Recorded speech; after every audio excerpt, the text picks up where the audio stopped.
When you were doing waterboarding of people like KSM, did it feel bad? Did it feel torturous? To me or to him? Well, did it bother you to do it? Oh yeah, it bothered me a lot. Even though you thought he was a bad guy.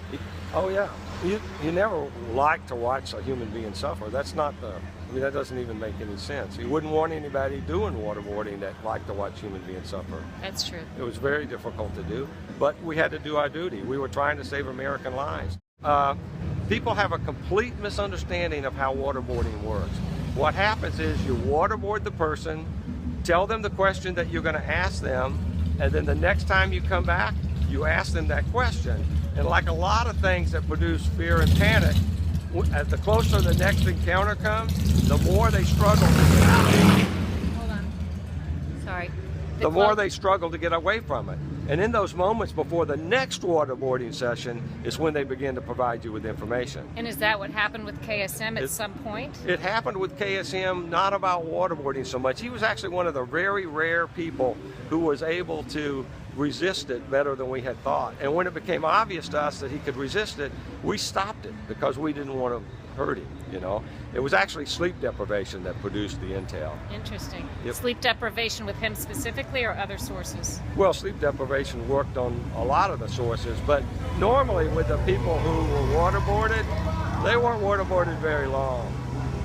You said that you didn't waterboard people very long, Oh, he got a lot of, he was waterboarded a long time. He was, but when it became obvious that he was,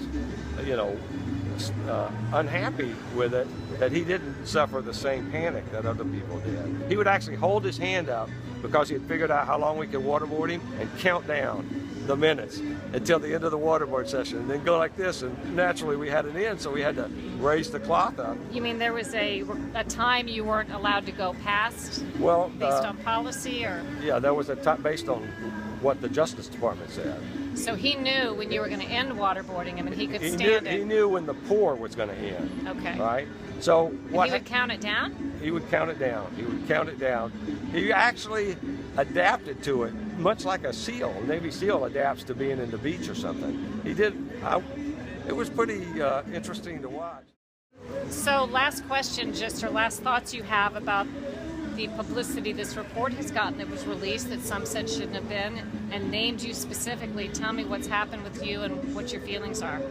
Well, Feinstein's trying to rewrite history.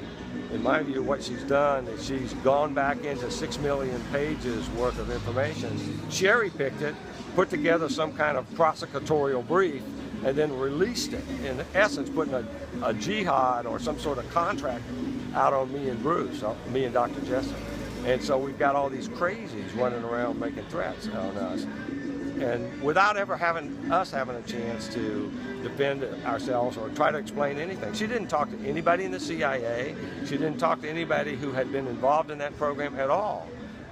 If you had a few paragraphs just to explain to the public what happened and what you'd like to say that you weren't asked about prior to the publication, what is it you would say to explain yourself? I would say that report is filled with instances of where they think things got a little out of hand, and they had to be, well, a lot out of hand, and they had to be reported to headquarters.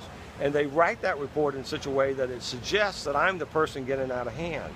But when I read that report, it's clear to me I'm the person who's actually doing the reporting to headquarters, or my partner, Dr. Jessup.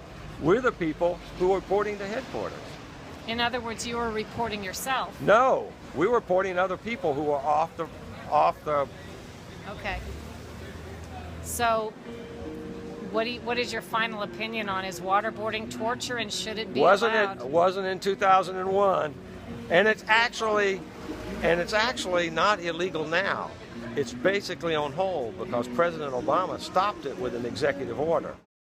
So, is it true to say you think waterboarding, personally to you, can be torture, but is not necessarily in that category of something that's torture or shouldn't be used?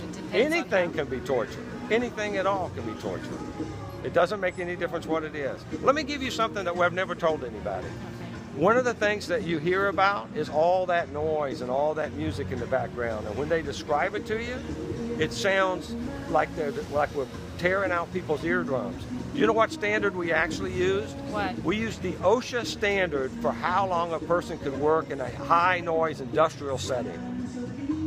So the kind of music being blared at somebody, for example, would be what you find legally in the United States. Legally in the United States, in an industrial setting where you're exposed to it, not in a nightclub. It's much, much louder in a nightclub than it is in an industrial setting.